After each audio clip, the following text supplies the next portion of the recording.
네, 프로의 시선 이어가겠습니다. 사실 아직까지 정치적으로 불확실성이 완전히 끝난 건 아니에요. 내일 또 이벤트가 있는 상황. 여기에 지금 현재 구간 양대 시장은 플러스가 나타나고는 있는데요. 글쎄요, 외국인이 들어오고 있는 시장은 아닙니다. 자, 그렇다면 무엇을 기관은 지금 매수 우위로서 대응을 하고 있는 걸까요? 현재 코스피 코스닥 기관은 사고 있는데 기관 순매수 상위부터 같이 보겠습니다. 삼성전자가 앞단에 자리를 하고 있고요. 그리고 더불어서 SK하이닉스까지 8위단에 지금 자리를 합니다. 반도체 투톱을 바라보는 시선부터 점검을 해야 할 이유가 있습니다. 바로 어제 선물옵션 동시 만기일이었는데 그 이후에 연속적인 시세가 이어나는 건지 이 부분에 있어서 시장 점검 두 분과 함께 나눠보겠습니다. 주식회사 플래처 김덕호 대표, 온니윤 컨설팅 윤혜림 대표 나와주셨습니다. 두 분 어서 오십시오. 네, 김덕호 대표님. 사실 삼성전자는 오늘부터를 더 잘 봐야 한다라는 얘기가 어제 많이 나눴었어요. 왜냐하면 수급적 움직임에 그냥 잠시 삼성전자의 플레이가 수단으로서 나타난 거일 수도 있기 때문에. 근데 오늘 보니까요.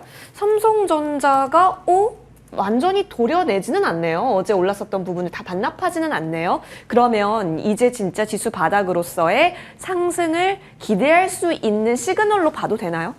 아직까지는 뭐 불확실성이 좀 남아있다라고 말씀드리는 게 더 바람직하다고 보고 있습니다. 제가 이렇게 말씀드리는 원인은 물론 이제 지금 일주일 사이 동안 그래도 다행히 국내 증시가 상승장을 유효를 하고 있습니다만은 일주일 동안 쭉 모니터링을 해보면서 아마 많은 분들이 이런 생각을 하실 거예요. 지금 환율도 굉장히 높다 보니까 결국 이제 환율 이슈가 해소가 된다면 외국인들이 빠르게 진입을 할 수밖에 없는 시기가 바로 지금과 같은 때일 텐데 아이러니하게도 지금 외국인들은 일주일 내내 지금 순매도를 계속 유지를 하고 있는 상황입니다. 그러면 결국 여기서 주가를 계속 만들어갔다라고 한다는 것은 주체가 누구였을까요? 기관과 개인입니다. 그런데 본격적으로 상승이 시작된 거는 화요일과 수요일부터 해서 랠리가 꾸준하게 이어졌고요. 이후에 이제 지금 살짝 지금 좋은 움직임을 보이고 있습니다만은 여기서 이제 주목하셔야 될 거는 장 초반의 매수 주체와 그리고 장 후반의 매수 주체가 손바뀜이 굉장히 커진다는 겁니다. 장 초반 같은 경우에는 외국인이 일부 매수가 들어오고요. 그렇지만 이제 실질적으로 매도 물량이 막판에 갈수록 굉장히 많은 물량들이 쏟아지기 시작했습니다. 기관 같은 경우에는 오히려 이제 초반에서 중반 정도 이렇게 주가 움직임이 좀 많이 탄력을 받을 때 대거 물량들이 좀 진입이 된 걸로 보여지고요. 결국은 지금 현재 주가에서 마지막에 이 종목들에 대한 수익에 기대를 하고 올라탄 주체는 개인 투자자가 될 수밖에 없다는 겁니다. 오늘 삼성전자 같은 경우에도 누적 물량이 아니라 일별 물량으로만 보더라도 외국인들이 무려 120만 주 이렇게 매도를 했고요. 기관 같은 경우에는 아직까지 순매수 경향이 좀 있긴 합니다만은 그 폭이 확연히 좀 많이 줄었다는 점이 좀 굉장히 좀 안타깝습니다. 일단 삼성전자 같은 경우에는 지난주에도 말씀을 드렸지만은 우리가 정말 장기적으로 계속 모아가실 분들이라면은 매집도 충분히 유효하겠습니다만은 그때도 말씀드렸습니다. 삼성전자가 아직까지는 국내 증시를 대표하는 벤치마크의 역할을 하기 때문에 굳이 삼성전자가 아니라 다른 반도체 종목을 사시는 게 더 탄력이 높을 수 있다라고 말씀을 드렸던 기억이 나는데 결국은 오늘도 마찬가지로 HBM 관련주라든가 많은 섹터들이 좀 이렇게 붕을 하는 모습을 봤을 때 우리가 삼성전자라는 이유만으로 꼭 손꼽아서 추가 매수를 할 이유는 없지 않겠는가라고 요약을 드리겠습니다. 알겠습니다. 사실 오늘 삼성전자 그 단독 뉴스긴 한데요. AVP, 어드밴스드 패키징, 수장이 교체됐다라는 이슈도 있었긴 했는데 사실 지금 삼성전자에게 업황을 갖다 붙이기란 너무나 어려운 국면이긴 합니다. 일단은 수급적인 면에서 풀이를 더 해주셨네요. 자, 그러면 SK하이닉스 쪽 한번 볼까요? 왜냐하면 기관도 역시나 좀 담고 있는 상황이긴 하고 근데 사실 계엄 사태 이후에 기관이 삼성전자도 사는데 SK하이닉스도 계속해서 매수 러브콜은 보내고 있습니다만 그 움직임의 폭이요. 글쎄요. 이제 SK하이닉스 또한 기대감이 많이 낮아진 국면이기는 해요. 계속 박스 라인대인데요. 현재 구간 꾸준히 모아가기에 좋은 건지 싶네요. 이거는 투자 성향에 따라서 나눠질 것 같아요. 이제 빠르게 좀 수익을 창출하고 싶다. 나는 너무 위험한 게 지금 같은 상황에 수익을 내기 어렵다라고 하시는 분들은 삼성전자보다는 그래도 조금 더 긍정적인 모멘텀이 있는 SK하이닉스 위주로 모아 나간다라고 하면은 약간 정말 안전한 가격대는 이제 17만 원 이하부터 이렇게 정도면 이제 괜찮다라고 SK 하이닉스를 보고 있습니다. 뭐 사실 SK 하이닉스가 상승을 해야지 밸류체인이 올라가기 때문에 이제 우리가 밸류체인의 소부장단들은 너무 이제 또 주가 흐름이 변동폭이 크다 보니까 이제 모아나가는 관점이면 이제 SK 하이닉스를 볼 것 같지만 반도체는 아무래도 이제 다시금 겨울의 시간이 지금 시작됐다라고 보고 있어서 왜냐하면 너무나도 우리가 알 수 있듯이 지금 미국 시장도 그렇고 우리나라 시장도 그렇고 이제 이 하드웨어에서 소프트웨어 단으로 이제 수급이 좀 바뀌기 시작한 게 지난 한 9월부터죠. 그래서 사실 지금 너무 반도체를 모아나가는 관점은 이제 기회비용을 너무 좀 우리가 소비하는 게 아닐까라는 생각이 들어서 반도체는 여전히 계속해서 보수적으로 언제까지 이걸 보수적으로 볼 거냐 일단 지금 뭐 내년에 다시 한번 좀 분기 실적이 안 좋아진다라는 이야기들도 많이 있고 결국엔 우리가 환율도 지금 해결을 해야 되고 정치적인 이슈들도 해결을 해야 되고 뭐 여러 가지 사실 지금 터질 수 있는 부분이 많아서 저는 개인적으로 지수 급락이 한 번 더 나올 수 있다. 뭐 그렇게 되면 당연히 삼성전자도 다시 하락을 하고 SK 하이닉스도 하락을 하고 뭐 전반적으로 다 하락을 하겠죠. 그래서 지수 하락이 나올 때 뭔가 기회를 잡을 게 이제 그런 몇몇 섹터들이 있지만 그 중에서 저는 반도체는 그다지 기회로 보지 않는다라고 좀 조심스럽게 말씀을 드리고 싶습니다. 네, 그러네요. 지수가 한번 흔들릴 수 있을 거다라는 최악의 시나리오일 수는 있겠는데 그런 시나리오를 맞이하게 될 경우 반도체가 그러면 버텨줄 수 있겠느냐 여기에 있어서는 아직 퀘스천 마크다라는 부분이네요. 자, 김덕호 대표님 근데 이제 자율주행 시대가 오면 자동차도 메모리가 필요하잖아요. 근데 그 차량용 메모리도 HBM 쓸 거다라는 기사도 있고 한데 하지만 여전히 업황은 나누기가 좀 그런 거죠. 그런데 상대적으로 소부장단은 왜 움직임이 최근에 탄력적인 거예요?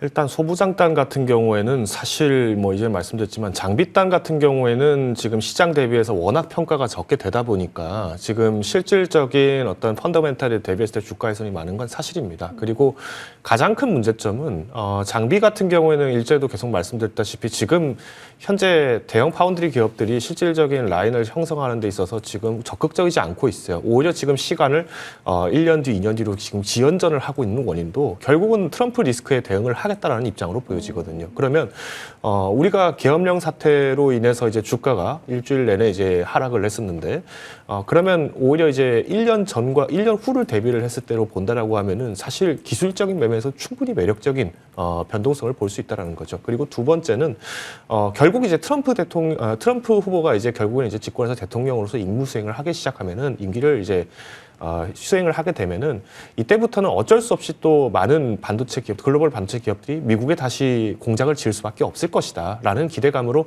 다시 이제 이 종목들의 매수가 일부 나오지 않았나라고 판단을 하고 있습니다.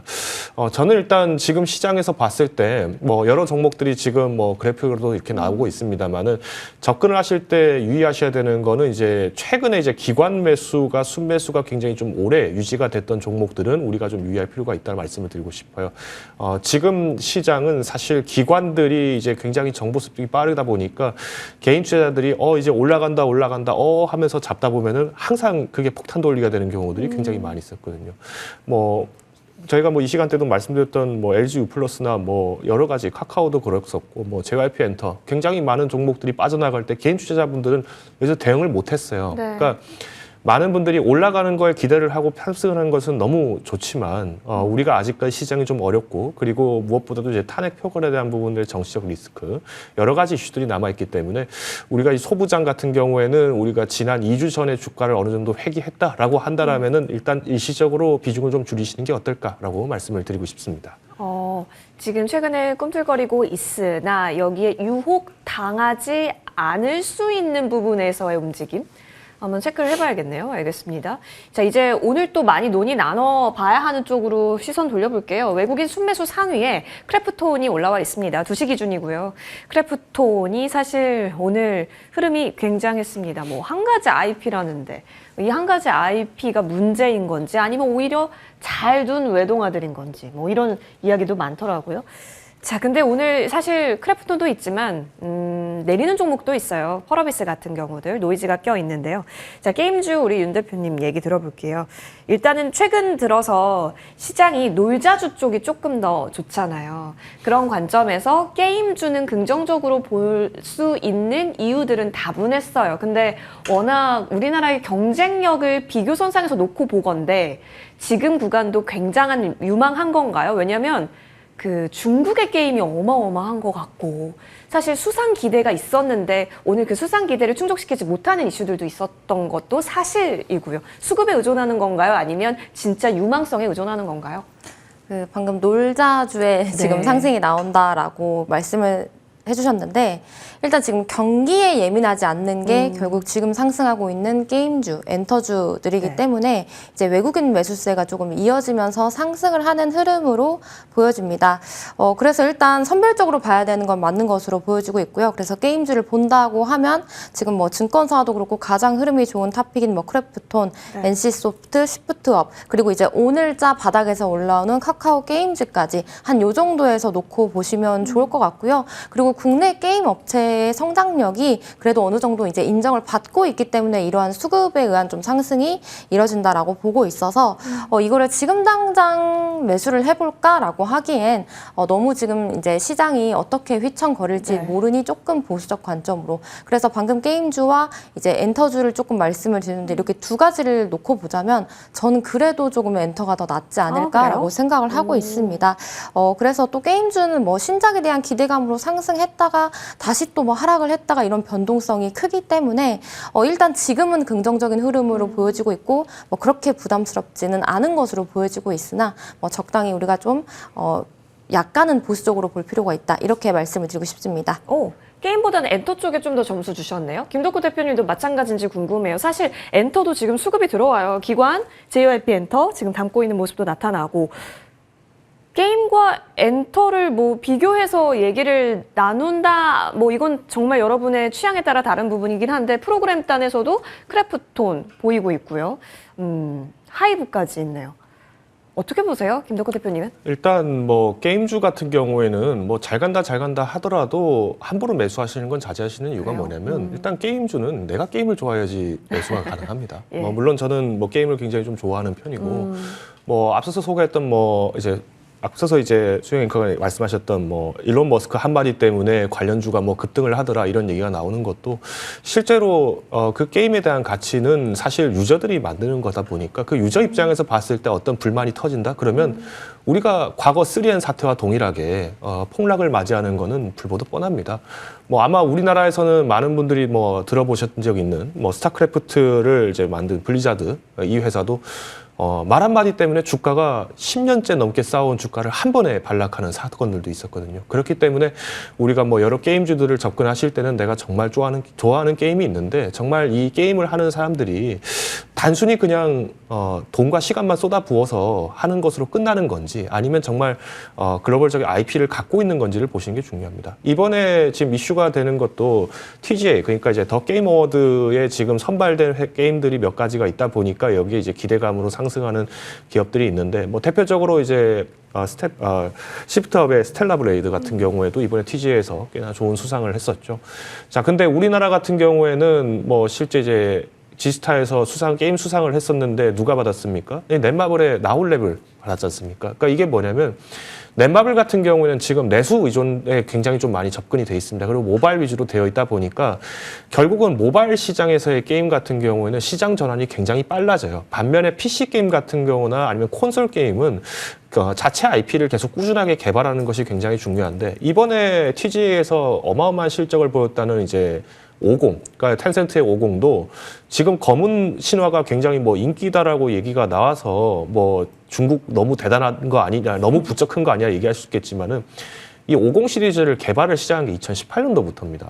그리고 실제로 이때 당시에는 한국과 중국 간에서의 어떤 사드 배치 논란 때문에 굉장히 서로 뭐 판호도 잘 안 내주고 이런 마당에서 오히려 중국은 한국의 게임사들을 찾아와서 이 IP 활용권에 대한 부분들의 사업을 계속 배워갔었어요. 그러니까 결국에는 좋은 것들은 기술들을 갖고 있었음에도 불구하고 국내 게임사들은 이 IP를 활용해서 시장을 만들 것이 아니라 당장 돈 되는 사업만 그냥 뽑아서 하다 보니까 결국에는 큰 시장을 뺏기게 됐다는 겁니다. 그래서 게임주 같은 경우에는 매매하실 때 지금은 조금 유의하셔서 하셔야 된다는 윤 대표님 말씀도 저도 공감을 하고요. 반면에 이제 엔터 같은 경우에는 지금 이제 수급이 좀 빨리 몰린 것도 있습니다. 그리고 지금 무엇보다도 내년 이제 미국 정부에 대한 어떤 무관세 정책에 굉장히 반사수혜를 받는다라는 기대감으로 지금 빨리 모인 것도 있기 때문에 저는 지금도 매수는 가능하다고 보고 있습니다. 다만 최근에 주가들이 굉장히 좀 빨리 회복이 됐었고 무엇보다도 지금 주가 자체가 이제 계엄령 선포 이전에도 고점을 달성했던 뭐 JYP 엔터나 이런 기업들 같은 경우에는 일시적으로 좀 매물을 나올 가능성이 더 크다라고 보고 있어요. 그래서 결국은 우리가 매매 관점에서 지금은 올해가 얼마 남지 않았기 때문에 접근을 하셔야 되는 거지 좀 더 만약에 매집을 꾸준하게 하고 싶다라고 한다면은 지금은 큰 비중보다는 굉장히 적은 비중으로 기간을 오래 잡으셔야 된다 말씀을 드리겠습니다. 큰 비중보다는 조금 비중은 좀 낮춰서 엔터주 바라보는 것으로 얘기해 주셨고 게임주는 현재 구간에 있어서는 글쎄요. 역시나 두 분 다 모두 동일한 의견이신 것 같아요. 그럼 이쪽 한번 가볼게요. 메타버스주가 오랜만에 올라왔는데 뭐 너무 여러분 아침부터 잘 들으셨을 거예요. 그러니까 또 만든다라는 거잖아요, 헤드셋. 근데 글쎄요, 메타버스 주들 차트 돌려보면 다 음봉이에요. 그러니까 이 말은 시가가 더 높다라는 거죠. 더 올릴 수 있는 힘은 오늘로써 끝난다라고 봐야 되는지 싶네요. 일단 우리가 이제 뭔가 이런 뉴스가 나왔을 때 이제 어느 정도 만약에 오늘 크게 상승을 했다면 좀 신선한 재료다, 네네. 연속성이 이어질 수 있다 이렇게 판단을 할 수 있겠지만 방금 앵커님께서 말씀을 해주셨던 것처럼 결국 지금 이제 음봉의 모습을 보여주고 있기 때문에 뭐 이게 다시 한번 추세를 전환을 해서 상승을 할 거다라고 보고 있지는 않습니다. 일단 지금 뭐 거래 대금도 워낙 약하고 아직 시장이 불안정한 상태에서 뭔가 신선한 재료, 뭐 테마가 나와도 사실 이 지속성을 유지할 수 있는 힘이 너무 약하기 때문에 오랜만에 이제 엑셀 관련 좀 이야기들이 나오기는 했지만 우리가 이거를 디테일하게 좀 볼 정도의 좀 재료는 아닌 것 같다. 이렇게 보여지고 있습니다. 그래요. 역시나 지금은 그쵸. 누구 하나 당장 내일장을 예측하는 게 어려운 상황에서 재료의 강도가 중요할 텐데 지금 현재 시장에서 나오고 있는 메시지 그대로 판단하고 계시네요. 그럼 이쪽으로 한번 넘어가 보겠습니다. 바이오 얘기 참 많이 나누고 있는데요. 김덕호 대표님 사실 최근에 또 업데이트된 뉴스가 있어서 같이 얘기 나눠보면 좋을 것 같습니다. 일단 생보법. 미국의 생보법이 국방수권법에서 제외가 돼서 다시 에구머니나 했다가 이제 마지막 카드가 또 있대라는 기대감이잖아요. 어디까지나 기대감인데 오늘 주가 반응이 좀 있거든요.